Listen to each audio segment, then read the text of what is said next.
Hey guys, welcome back to PhotoCut. In today's video, we're going to see how to remove an element from photos using Canva. Firstly, load the image in Canva. Then click on your photo and select the Edit Photo option.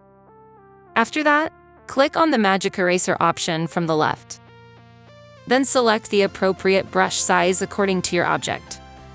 Select the object you want to remove from the photo and keep erasing it until it's very clean.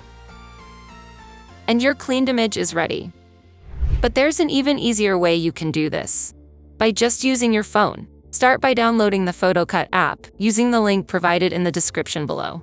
After installing the app, open it to discover its numerous features.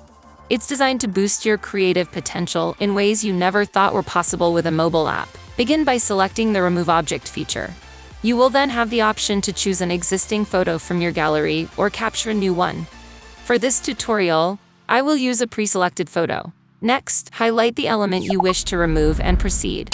At this point, PhotoCut's advanced AI technology takes over.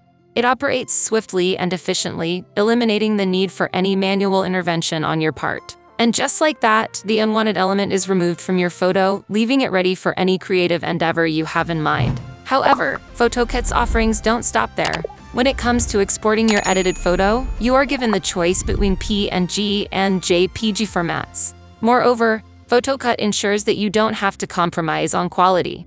It allows you to select your preferred resolution to guarantee your photo remains sharp and vibrant in any setting. And that's how you effortlessly remove any element from any photo using AI. If you found this video helpful, then drop a like and subscribe for more awesome videos. Also, don't forget to take your photo editing to the next level by downloading the PhotoCut app. Available now on both the Play Store and App Store. Click the link in the description to download PhotoCut and start creating stunning images today. That's all for today, and I'll see you in the next video.